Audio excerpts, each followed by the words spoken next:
the Academy works. They usually go towards the smaller, more like rich movies, I guess. All right, number 7 is The Last Jedi. My apologies. I had a lot of scribbles on my list because I went through and made changes a bit. But The Last Jedi, like I said, I've talked about it enough. But I did really enjoy most of this movie. The more I think about it, the more I get kind of frustrated with decisions made.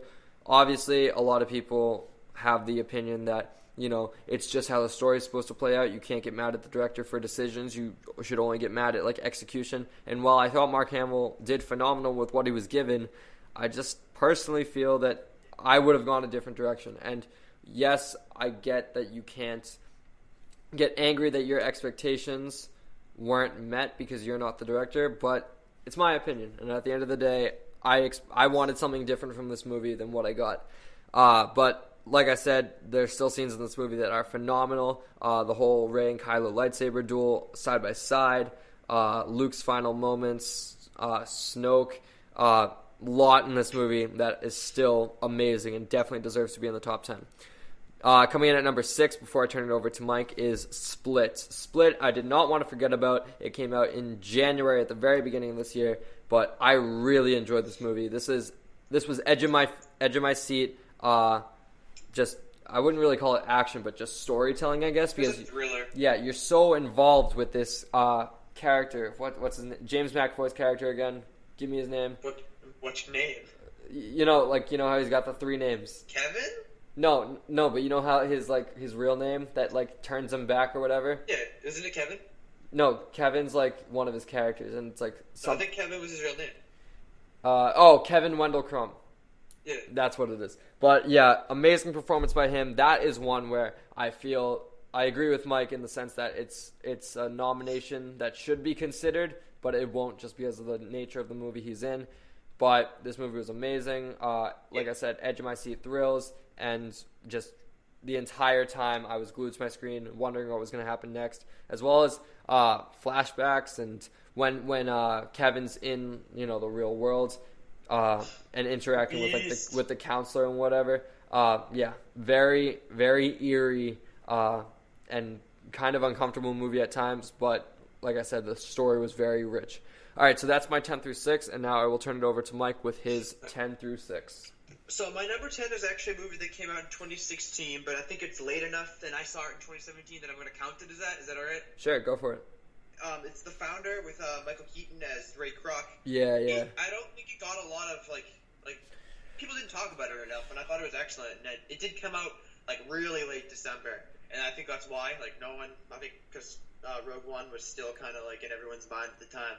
Yeah. The performance by Michael Keaton, I think everything I like is Oscar worthy, but I think maybe Golden Globes worthy. He did a really good job with it. Yeah. But, the movie was really good too. It told. I feel like it didn't embellish make Ray Kroc seem like a better person, because a lot of those biopics, The Greatest Showman, I heard the Barnum was made out to be a better guy than he really was. They made Ray Kroc seem like a jerk, because he was. He kind of stole the whole McDonald's name away from the McDonald's brothers. I really liked. There was one line I haven't seen it, but I believe it's in the movie because it was on some of the posters. But how they were talking about, you're not in the fast food business, you're in the real estate business. Yeah. It's all about real estate, the movie. And one of the things Ray Kroc says, if they're gonna drown, put a hose in their mouth. Oh my god, yeah. He was very the McDonald's brothers weren't doing the good. They had this big idea and took it places, and I thought that was a great movie. Yeah, really I still have to get around to see it, and I believe it is on Netflix. And it is on Netflix. Anything with Michael Keaton, I don't think that man can do any wrong. And we'll see some of him in my later list. All right, continue. So, number 9. Liam's not gonna like this, but Thor Ragnarok is my number 9. I had a lot of fun with it. I thought it was a really interesting way for Thor to become kind of more relevant out of the Marvel characters, because I do not think that he was the most beloved MCU Avenger character, to be honest. I think everyone, Captain America or Iron Man, he wasn't in Civil War, and now to see him in his own movie with, Hulk again, which it was really good. I loved it. I thought the cinematography was amazing with all the space stuff, and it was a really, you don't like it because of the humor, right? I was, similar to The Last Jedi, expecting something different, wanted something different out of it, essentially. And so while I don't agree while most people will say, you can't be angry at a movie because it didn't meet your expectations, it's my expectations. So of course I'm going to be angry if I didn't like it. I do agree the execution was good, and at its heart it is a good movie, but from what I wanted, that's why I just didn't enjoy it as much. I thought it was funny. I thought it was a good time in the theater. Number 8 is War for the Planet of the Apes. Saw this. When did this come out? March? No, this came out in like July. July, really? Yeah. It came out on my birthday. I just remembered. Oh. Yeah. Well, anyway, yeah. It was really great. It was great. And yet again, I think if motion capture actors did get knobs, Andy Serkis should get something for Caesar, because it was really great. See, he played, like, you could tell that wasn't CGI. I mean, it was CGI, but that was a person behind that CGI. Oh yeah, for sure. Like, for the other apes, like, there weren't many faces, but like Andy Serkis's face is on Caesar. Yeah. Like, he was awesome. He was amazing. I guess the plot was a little weak in my opinion, but the performances allowed it to shine way more. Sure. Number 7 is Dunkirk. We already talked a bit about that. I saw it in IMAX, and I really need to see it again. Maybe on Blu-ray, because it was really loud when I saw it in IMAX. And I really couldn't enjoy it because I kind of got a headache. Because big screen, real loud. It's kind of. They put you in the movie essentially. Yeah, it was too much, but the plot was awesome. I really liked how they didn't focus on one single character and they went to a bunch of different characters, because it helped show that Dunkirk wasn't just one person; it was everyone. Yeah, and I agree with that, and I like that choice. It just, in terms of a movie perspective, I feel like sometimes you need a central character, and while you can argue that is Tom Hardy, I couldn't even tell you. I couldn't even tell you his character's name. Yeah, I couldn't either. He was in the plane. Yeah, exactly. Number 6, another sleeper hit in my opinion, Logan Lucky. Did you see it? Oh no, but you raved about this movie for a bit. Yeah, it was really good. Like, not a lot of people saw it. It was like I thought it was just gonna be like some weird comedy with Adam Driver and Channing Tatum, but it was good. It had a little heart to it. It was really funny. The acting was really good. Adam Driver playing a comedic role. I mean, if you don't count Kylo Ren, but he's not. He's not funny. He's justified. He's funny. No, but it was really good. Like, the whole plot of they had to steal the money under NASCAR. You had Daniel Craig as a really different character, very on James Bond. He played a dynamite guy, and it was really funny. It was it was like a good summer comedy, but it had a lot of heart to it, which is important, because I think a lot of comedies these days are just about jokes that don't land and that's it. But if you have heart to back it up, it really helps. I agree. And that's my top 6. That's your 10th or 6th. Bottom 6, yeah. Yeah. All right. So I will continue with my 5 through 2. Coming in at number 5, like Mike just mentioned, is War for the Planet of the Apes.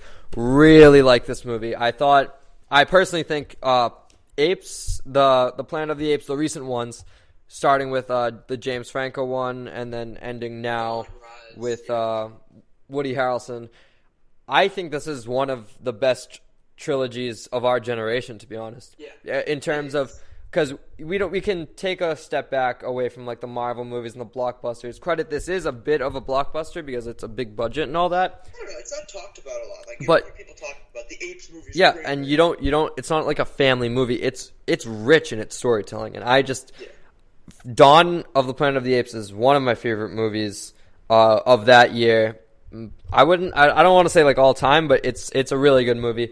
Rise, I feel is very underrated with James Franco. Yeah, I love Rise. Rise is really good. But War for the Planet of the Apes, I would say, is close to Andy Serkis' best performance, not only as Caesar, but in his career. Because a lot of people just take CGI and they don't consider it for best actor. But if you look at behind-the-scenes footage of him, they get every facial movement on him. This is all it is him with just it's his motions completely, just with CGI on him, and that's why I feel he really does deserve a Best Actor nomination. For years. Yeah. Lord of the Rings trilogy. Yeah, but the fact that he gets an ape down so perfectly, like you said, the story I don't think was as good as the other two. I wouldn't say it's a bad story. The story was I like the story, to be honest. I just don't think it was as good as the other two. And war in the title, kind of, it's.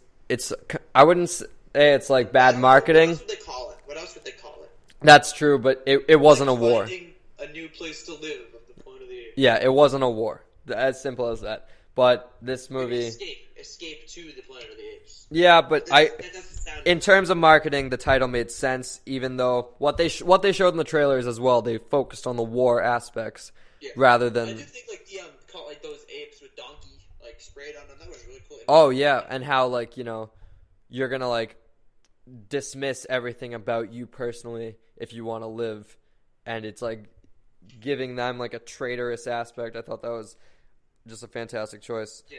All right, coming in at number 4 is Logan. I love Logan. I've only seen it once, back when it came out in March, but this is Hugh Jackman at his best. This doesn't even feel like a superhero movie.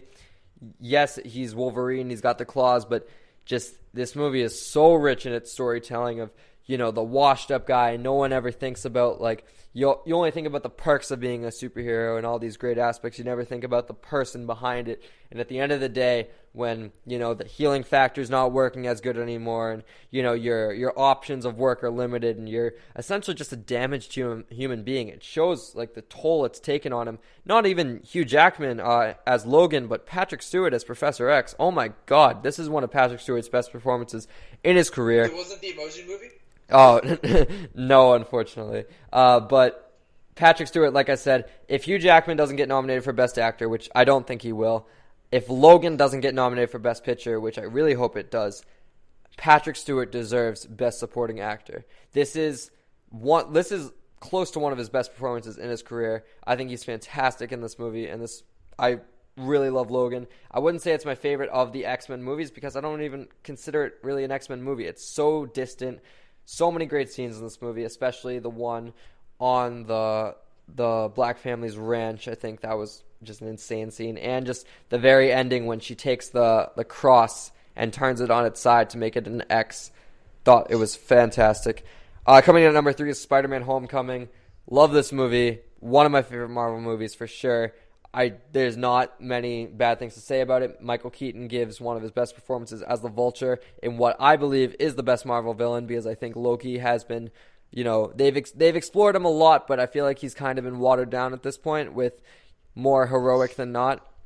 Vulture, I think he's every blue collar guy, you know? He's, hey kid, you don't understand it. I'm not doing this to be a bad guy. I'm doing this because I got to make a living somehow. The twist when he's is it Michelle? Not Michelle. Michelle's the new MJ. Whatever. Peter's homecoming date. He's the father. Insane. I audibly gasped. I thought that's probably, if I were to give a most shocking moment of the year, I'd say that's that. But this movie is amazing. Tom Holland, confirmed to me that he's the best Spider-Man, especially in that scene when he's trapped under the rubble and you just feel he's like a helpless kid. Spider-Man Homecoming, love this movie. And coming in at number 2 is Blade Runner 2049. One of the best movies of the year. Obviously, it's my number 2, but this movie, despite its, what was it? Was it near 3 hours runtime? Was it 2.5? Yeah, it was long. Yeah, it was long, but even though, I wouldn't even say it dragged, I would just say it slowed down a bit. And the story I thought was fantastic. It took a lot of twists and turns. I thought the music was actually really good. Not a lot of people will pay attention to the score, but I thought that was fantastic. And Ryan Gosling's performance as Officer K was fantastic, as well as Jared Leto. Despite his limited screen time, I thought he was amazing in his role as Nyamber, whatever it was. Mr. Wallace, we'll call him that. But Leto was great. I forget the woman who played the hologram, Officer K's hologram, but she was fantastic. Yeah. So that's going to do it for my 5 through 2, and I'll turn it over to Mike with his 5 through 2. Number 5 for me is The Last Jedi. Just by itself, if you don't look at it as a Star Wars movie, which it obviously is, it's very Star Wars, it's just a really good, escape movie. It's an escape movie. That's what it is. Because I know Star Wars, it's this big universe, but if you go into it, you have the best part, in my opinion, was the whole running away from Snoke's ship. That was my favorite part of the movie. Right. the whole plot, that plot. So it's very escape movie-esque, and yeah, you do have Rey and